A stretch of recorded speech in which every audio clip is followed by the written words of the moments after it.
김근식 교수님을 모시고 박근혜 시대 평화 통일의 전망이라는 그런 제목으로 특강을 듣도록 하겠습니다. 잃어버린 10년을 운운하면서 시작한 이명박 정권이 평화 통일 그리고 남북관계 최악의 상태를 남겨놓고 이제 마감을 하게 되는 시점입니다. 새로운 정권이 이제 시작될 텐데 이 정권도 그리 녹록한 정권은 아니라고 생각이 듭니다. 견제를 해야 될 것이고 또 선도해 주지 아니하면 바닥을 친 것이 더 깊은 심연으로 갈 위험성도 없지 않은 상황이라고 생각합니다. 이런 상황 속에서 오늘 좋은 전망을 해주실 김근식 교수님 따뜻한 박수로 맞이해 주시면 고맙겠습니다.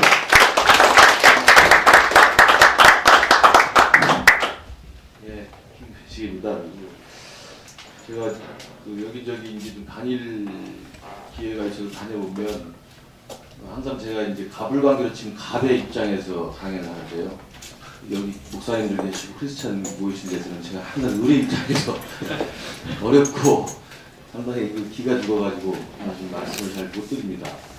제가 이제 초차 여기 신참 집사밖에 안 되는데 여기 거창하신 우리 강 목사님도 계시고 이만열 교수님도 계시고 오신데 여러분들한테 특강이라고 한다는 게 다른 데 가서 제가 편하게 말씀드리는 것보다는 가불관계가 바뀌어가지고 우리 입장에서 조심스럽게 말씀드린다는 이야기를 드리겠습니다. 일부 외부부터 쭉 보니까 역시 너무 경건하셔서 좀 재밌게 해도 괜찮겠는지 좀 여쭤보고 싶은데 그 식사 앞에도 또 말을 많이 하면 안 된다고 또 어머님한테 어디서 배워가지고요. 짧게 그냥 말씀드리도록 하겠습니다. 제가 오늘 전철 타고 오면서 무슨 말씀을 드려야 되나 생각해봤는데 한 3가지 정도만 지금 우리 한국사의 한반도의 중요한 전환적 국면이다라는 말씀을 문제 제기만 드리는 걸로 하겠습니다. 문제 제기를 드리면 문제 제기를 좀 생각해 보시고 또 문제를 해결할 수 있는 해법과 방안들은 여러분께서 좀 해주시고 하나님께서 해주실 거라고 믿습니다. 3가지의 크리티컬한 지금 국면이라는 건 뭐냐면 첫 번째는 이 남북관계의 갑과 을이 좀 바뀌는 형국이 지금 오고 있습니다. 이게 참 무슨 소리인가 좀 궁금하실 텐데 지금까지는 쉽게 일반인이 생각할 때 남북관계는 우리가 갑이고 북이 을이다. 우리가 주는 거 받지 않으면 북이 망할 것이고 또 북은 곧 이제 망해가는 체제이고 근데 곰곰이 생각해보면요. 최근 5년, 6년 보면 갑으로 바뀌는 것 같아요. 북이 오히려 지금 더욱더 자신감을 받는 상황이 연출되고 있습니다. 그리고 남쪽은 이제 오히려 스스로 북한하고 문을 닫아서 남쪽 스스로 굉장히 어려운 상황으로 가고 있는 지금 국면이 포착되는 거죠. 그래서 이 북한의 김정은 체제가 예상과 달리 상당히 안정성을 회복하고 대내적으로 권력 장악에 상당히 성공한 모습을 보이면서 작년에 김정은이 보인 그 행태는 이제는 정치 권력에 대한 자신감을 토대로 해서 대내적으로 개혁의 행보들을 고민하고 있고요. 그게 이제 대표적인 6.28 방침이라고 하는 것이죠. 6월 28일 날 당분권을 줘서 경제개혁 전반에 대한 지금 고민을 하고 있는 거죠. 모색을 하고 있는 겁니다. 전면적으로 실시는 아직 하지 않고 있습니다만 모색을 하고 테스트를 해보고 있는 거기 때문에 그런 대내적인 개혁의 행보들을 지금 준비하고 있고요. 대외적으로도 이제 대표적인 상징 사건이 이제 작년 8월에 장성택의 방중이죠. 장성택이라는 실세가 대규모 사절단을 만들어서 중국을 한 바퀴 돌고 들어왔죠.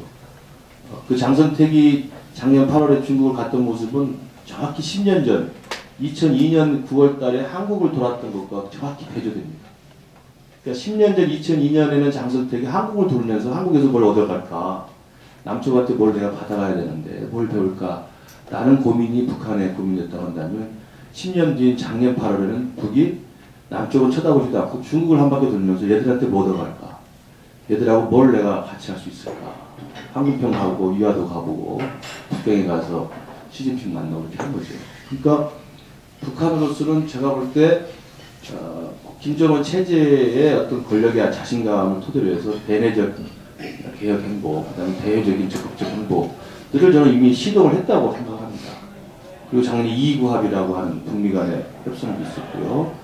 작년에 또 4월달하고 8월달에 그 북한이 로켓 발사 하기 전입니다만 그 직전에 한국 이명박 정부는 그 제껴놓은 채로 미 백악관 관리가 몰래 평양에도 가고 그랬죠. 그러니까 굉장히 적극적인 움직임을 김정은이 하고 있습니다. 젊은 지도자라고 무시하면 안 될 거라는 생각이 듭니다.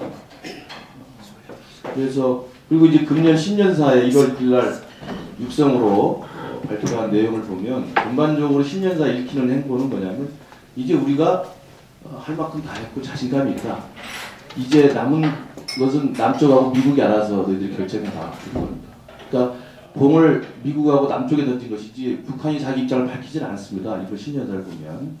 그러니까 이 권력의 자신감, 대외적인 행보의 자신감, 체제 유지의 자신감들을 토대로 해서 이제 대외관계에서 미국이나 남한 너희들이 아쉬우면 우리한테 손을 벌리고 그렇지 않으면 그냥 그래 가라. 우리 상관없다.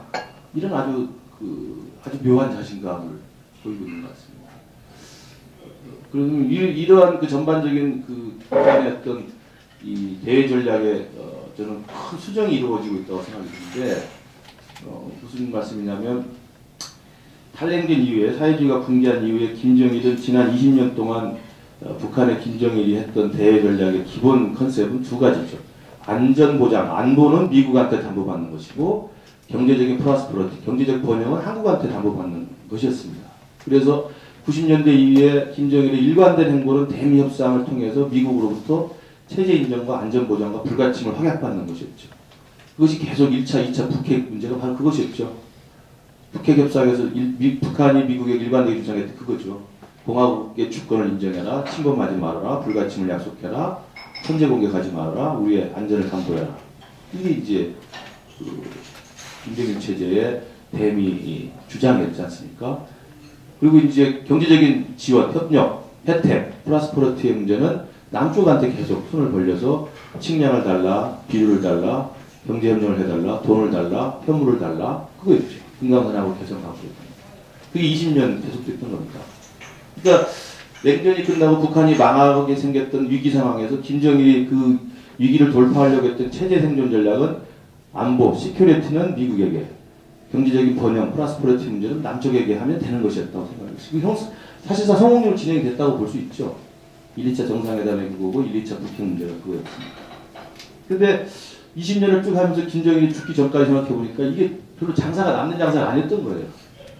미국하고 함께 핵협상에서 제네바 합의에 놓으면 부시가 나타나가지고 다 거절하고 깽판 치고 부시하고 고생해서 핵시절까지 해놓으면 또 오바마 나타나가지고 모른다고 그러고 또 DJ하고 열심히 해가지고 정상회담에 놓으면 노무현 정부가 들어서가지고 송금 특검한다고 집어넣기도 하고 또 노무현하고 다시 열심히 해가지고 2007년 정상회담에 되면 또 MB가 나와가지고 나 모른다고 이게 주기적인 선거에 의해서 정권이 교체되는 미국이나 한국하고 뭘 하려니까 힘든 거예요. 힘들어요. 실제로 그 힘든 것 때문에 김정일이 죽었습니다. 이게 우스갯소리가 아니라 2008년 그 8월에 김정일이 쓰러진 이유가 뭔지 아십니까? 그게 부시하고 그렇게 어렵게 해가지고 테러 지역 해제를 약속을 받았는데 그게 안 된 거예요. 그 안 됐다는 보고를 받고 쓰러진 겁니다. 그래서 저는 김정일도 미국이 죽인 거라 볼 수가 있죠, 사실. 그 미국과의 그 지난한 협상, 우여곡절과 이 부침을 계속하면서 이 뇌졸중이 있는 사람이 쉽게 쓰러지죠. 한번 쇼크 받으면. 그리고 쓰러졌다 일어나서 이제 2009년에 그래서 김정일의 그 2009년 이후의 행보를 보면요. 중국으로 급속히 경사됩니다.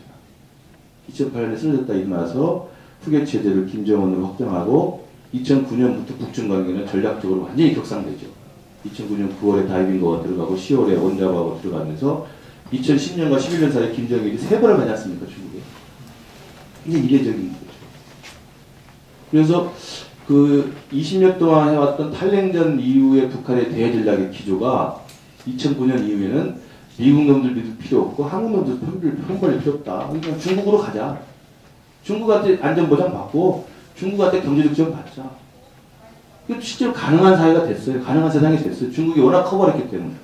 그러니까 90년대 초에 차이나하고 2010년의 차이는 완전히 다르지 않습니까?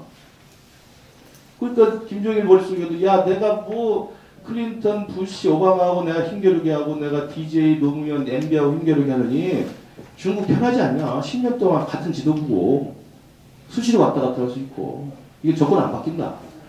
그리고 중국이 나의 안전을 보장해주면 미국도 함부로 못하더라는 것이 천안함 사태 때 아주 명확히 드러나죠. 천안함 사태를 북이 했다고 치면 2010년 5월 달에 김정일이 중국에 가서 후진타오를 만나고 우리 남쪽 정부가 천안함의 사태를 북이 했다고 해서 유엔 안보리에 가져갑니다만 중국이 어떤 모습을 보입니까? 중국은 일관되게 북한을 추둔하죠. 그리고 조지 워싱턴 항공모함이 서해바다로 들어온다 그러니까 중국이 미사일을 쏴가면서 반대하지 않습니까? 미국 놈도 들어오지 마라. 그걸 보고 김정일은 야 중국 정도면 이제 미국도 막을 수 있겠다 생각을 하지 않겠습니까? 안전보장도 가능하구나 중국만 내가 잘 잡으면. 그리고 그 다음부터 이제 황금비평 이하도 경제개발 이야기 나오고 장성태에 왔다 갔다 하면서 중국한테 계속 경제정제를 하는 거죠. MB하고는 계속 단절을 짓던 거고요. 그래서 저는 그 북한의 한 20년 지속됐던 팔랭진 이후의 그 대전략의 핵심 기조가 김정일이 쓰러진 다음에 2009년 이후에 좀 본격적으로 고민이 시작돼서 지금 김정은 체제 와서는 상당히 그쪽으로 가고 있다고 저는 생각을 하고 있죠. 그래서 남쪽에게 굳이 손 벌리자고 하지 않습니다. 미국에게도 굳이 애걸복걸하지 않아요. 제가 볼 때는. 쏠 거 쏘고 할 거 하고 우리는 뭐 핵무기 만들고 너희들이 알아서 해라. 중국이 있다. 중국이 시크릿도 해주고 플러스 프레트 해줄 거다. 라는 거죠. 그래서 저는 굉장히 중요한 크리티컬한 포인트가 있다는 거죠. 그럼 그 방향으로 계속 가버리면 근데 이제 다양스러운 건 제 생각입니다만 그 방향으로 확정된 건 아니에요. 확정된 건 아니다. 그러니까 김정은이가 이제는 아버지와 달리 나는 중국에게 모든 것을 다 의존해서 이쪽에서부터 담보받겠다라고 확정진 건 아닌 것 같아요. 여전히 이제 미국이나 한국에 이제 가치는 남아있는 거죠. 그러나 예전처럼 목매달고 하지는 않는다. 그래서 제가 아까 말씀드린 가불관계가 이제는 한국이 이제 북한에게 어떻게 해야 될지를 고민해야 되는 시점이 된 것 같습니다. 그런 면에서 굉장히 중요한 전환적 국면입니다. 그래서 그 첫 번째 제가 말씀드린 그 전환적 국면의 첫 번째 정세는 북한의 대외 전략의 기조가 수정되고 있다. 그 수정의 기반은 남쪽에 대해서 예전처럼 고개 숙이고 나오지 않고 손 벌리지 않고 애걸복걸하지 않는다. 북쪽이 장거리 로켓 쏴서 인공위성 쏘는데 남쪽 날아오는 계속 실패하잖아요. 그걸 할 수 없습니다만. 그리고 북쪽은 뭐 평양에 지금 뭐 40몇 층, 뭐 30몇 층 아파트 져가지고 강성되고 한다면 남쪽은 경제가 지금 엉망이잖아요. 우스갯소리를 합니다만 북한 망한다 하다 한국이 망할 수가 있어요. 웃을 일이 아니죠 사실은. 그래서 첫 번째는 굉장히 전환적이다. 두 번째 전환적 국면은 이제 금방 또 말씀드린 거 옛날에 갖는 겁니다만 한국 경제가 너무 힘들다는 거죠. 한국 경제가.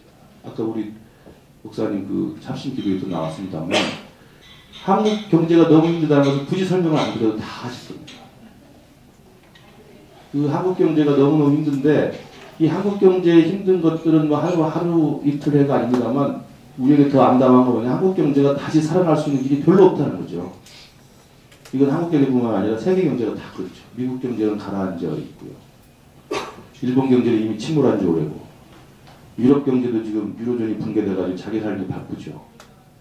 중국은 이미 저성장으로 들어가가지고 이제 자기도 이걸 어떻게 할 수 있는 규모가 안 되는 거예요. 한국 경제 이미 이제 선진국형의 성장 없는 성장으로 가는 거고 고용 없는 성장된 지 오래됐고요. 양극화 심화돼 있죠. 비정규직률이 심각하지요. 저도 자식이 있습니다만 자식이 커가지고 취직을 할 수 있을지 아무도 상관없습니다. 자영업자들 장사하는 건 뭐 다 아시는 사실. 양극화 때문에 지금 목숨을 계속 끊는 노동자의 줄을 잇고 있고요. 그러니까 한국 경제의 구조적 위기가 지금 엄청나게 심화되고 있는데 그 위기가 해소될 수 있는 세계 경제적인 조건과 환경은 전혀 없다. 그리고 그 한국 경제의 여러 가지 것들이 다양한 형식으로 지금 나타나고 있지만 이것에 대한 활로가 없다고 했을 때 제가 두 번째로 말씀드린 전환적 국면의 그 포인트는 뭐냐면 그 한국 경제가 그나마 숨통을 찾을 수 있는 유일한 해법이 북한이라는 거죠. 그러니까 사실은 지금까지 북한은 우리에게 애물단지라고 계속 천시당하고 무시당했지만 아까도 말씀드렸지만 가불이 바뀌었을뿐만 아니라 우리가 북한 없이는 살 수가 없는 상황이 지금 도래한 거예요. 그러니까 북한은 우리에게 이제 선택의 문제가 아니고 필수의 문제가 됐던 거죠.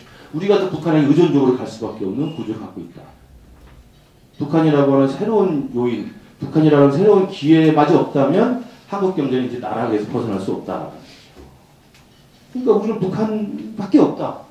북한이 이제는 우리에게 유일한 기회의 창이고 유일한 한국 경제 해법이고 유일한 한국 경제 활성화의 출구라는 거죠. 그건 뭐 제가 굳이 설명을 자세히 안 드려도 다 아실 겁니다.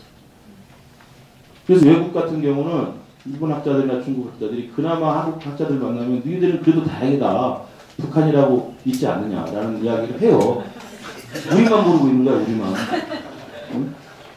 그러니까 사실은 엄청난 위기의 심화 속에서 그나마 북한이 예전에는 우리에게 참 애꺼리였는데 이제는 보물단지로 된 거예요. 이게 참 하나님의 뜻이 있다고 생각합니다. 야, 너희들 그거 먹고 살아라. 응? 근데 그 이야기를 어떤 지도자도 생각하지 않습니다. 어떤 조중동 언론이 그런 생각하지 않습니다. 그래서 굉장히 이 전환적 국면 중에 하나는 우리 한국의 위기가 심화되고 경제가 너무나 어려운데 그것들을 헤쳐나갈 수 있는 그나마 유일한 해법들을 가지고 계신다. 이게 우리가 움직여야 될 적극적인 때라고 생각합니다. 그게 이제 두 번째고요. 말씀을 길게 드리면 식사하기 힘드시니까.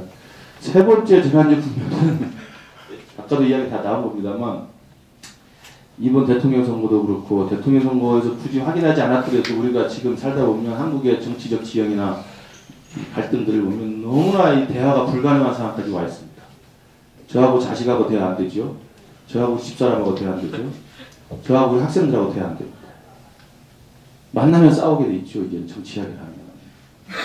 근데 그 정치적인 논쟁과 이 갈등의 가장 그 기반의 심조에는 뭐가 있냐면 결국 북한 문제가 있습니다.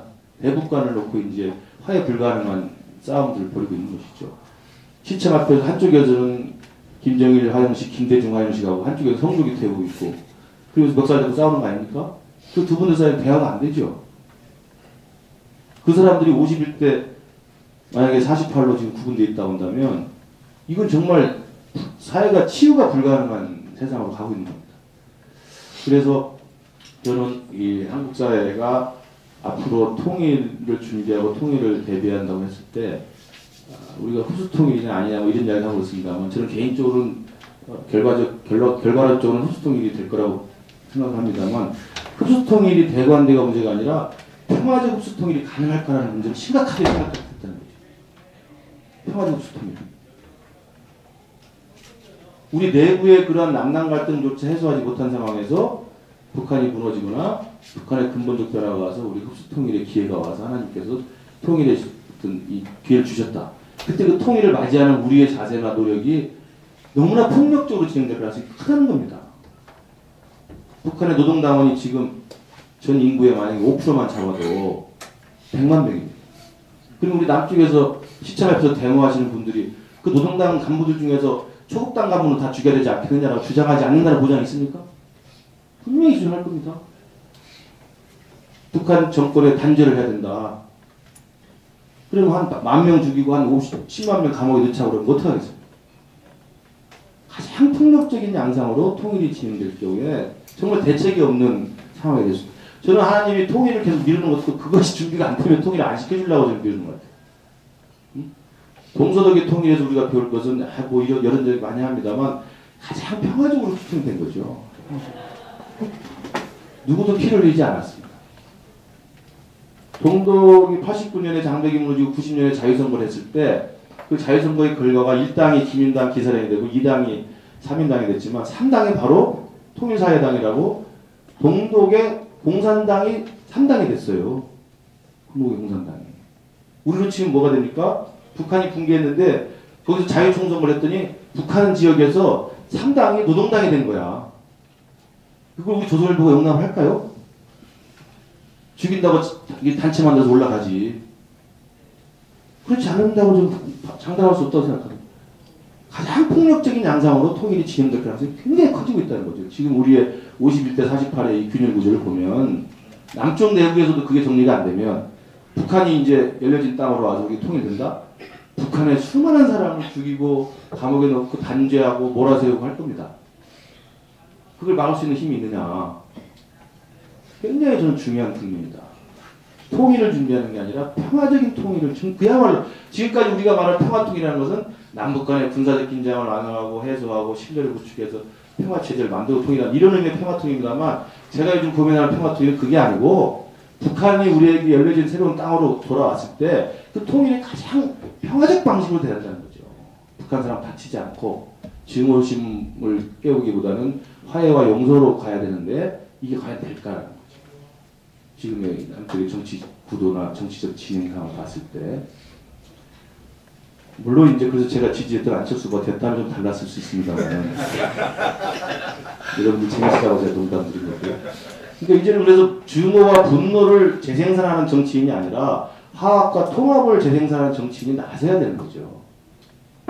그래서 좌파의 극단적 세력과 우파의 극단적 세력이 정치에서 완전히 제거될 수는 없습니다만 그 지분만 가지고 조금만 목소리를 내도록 해야지 지금은 좌파의 극단적 세력이 좌파를 장악하고 우파의 극단적 세력이 우파를 지배하고 있죠. 그러니까 소통이 불가능합니다. 그래서 이제는 우파가 합리적 우파가 주도권을 잡고 좌파, 뭐 좌파란 말 제가 쓰기 시작합니다만 진보 개혁 진영에서도 합리적이고 신중하고 진지한 사람들이 중심 세력이 돼서 서로 타협 가능한 공정 가능한 정치 시스템과 통일을 준비해야 된다. 그래야 북한이 우리에게 다가왔을 때도 전혀 비폭력적이고 유혈 사태 없이 가장 평화적인 방식이 될 수 있을 것이다. 근데 그 국면이 지금 오고 있다는 거죠. 그래서 제가 지금 말씀드린 그 세 가지는 북한의 전략이 바뀌고 있고 북한과 남한과의 가불관계가 바뀌고 있다. 북한의 대외전략 기조가 남쪽을 거들떠보지 않을 수도 있다고 생각합니다. 우리는 진짜 굉장히 심각한 상황입니다. 두 번째는 한국 경제의 위기가 심각한 상황에서 북한 외에는 우리 살 길이 없다. 세 번째는 이 통일을 대비했을 때 지금 우리 남한 내부의 정치적인 변화, 우리의 준비가 없으면 가장 폭력적인 통일을 올 수밖에 없다는 그런 상황에서 여러분들 이 평통위원회 중심이 돼서 기독교인부터 이 새로 다가올 이 전환적 국면에서 제가 아까 말씀드린 것처럼 문제제기만 드리고 다 문제가 찾을 수가 없습니다.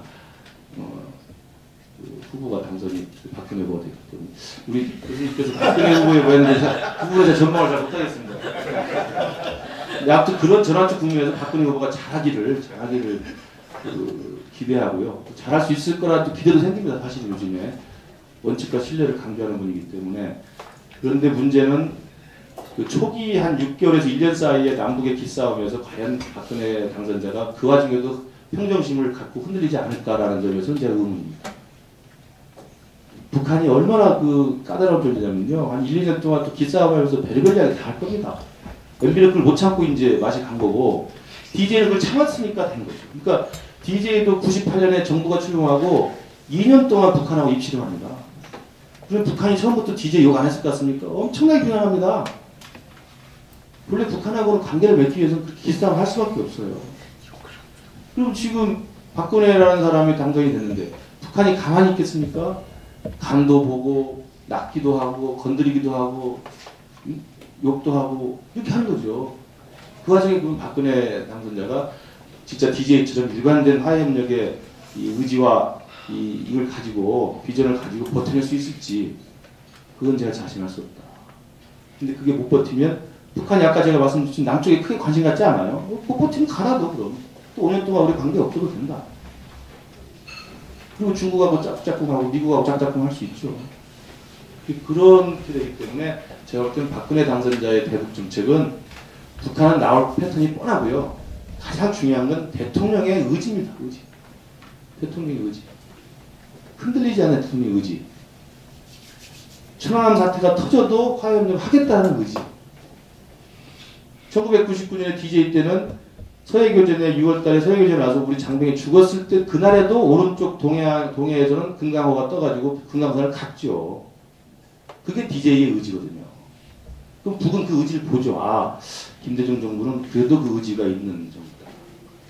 노무현 정부도 그나마 북핵 문제 가지고 힘들고 그랬지만 4년 내내 아무 조건 없이 쌀 50만 톤, 비료 40만 톤을 줬어요. 그럼 그 신뢰의 의지를 읽는 거죠, 북에서. 그래서 정상회담이 늦게나마 가능했던 겁니다.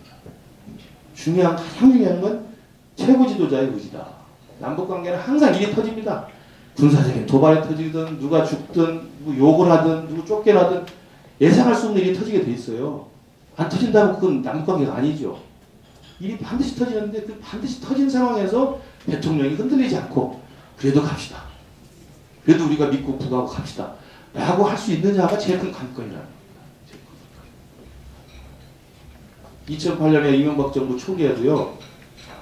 2008년 7월달에 방위 사건이 나긴 했습니다만 2008년 6월 7월에 북핵 문제가 진정이 되죠. 북한이 핵심 고서를 제출하고 검증고지에서 논의를 하면서 뱅갑타 폭발하지 않습니까? 2008년 6월에. 그러면서 북핵 문제 진정이 되니까 당시 김하중 장관이 청와대 가가지고 MB한테 대통령님 이제 북핵 문제도 진정이 되고 그랬으니 북한하고 좀 해봅시다. 김하중 장관은 아시지만 상당히 북한하고 이제 협력을 하려는 분이었죠. MB가 좋아서 장관 시킨 게 아니고 남주홍을 시켰는데 떨어져가지고 검증이 쉬운 사람 하다 보니까 김하중 한 거예요. 잘 아시죠? 그냥 된 겁니다. 거저.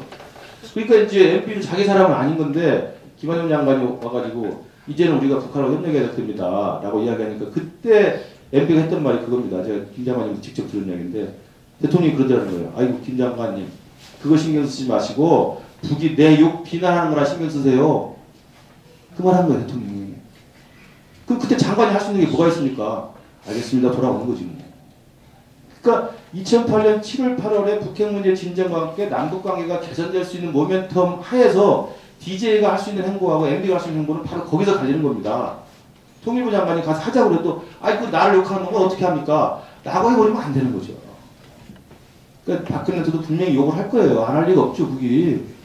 할 때 박근혜가 과연 통일부 장관한테 그래도 화해협력 추진하십시오. 대화해보세요. 라고 하는 거하고 그 욕하는 놈하고 뭘 합니까?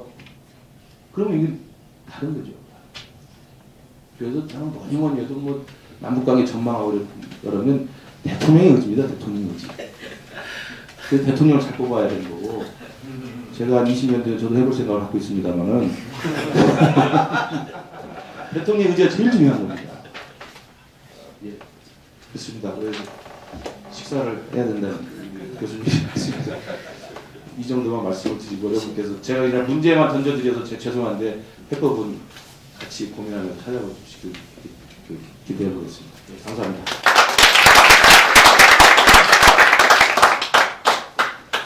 우리에게 좋은 특강을 해주신 김건식 교수님께 감사드립니다.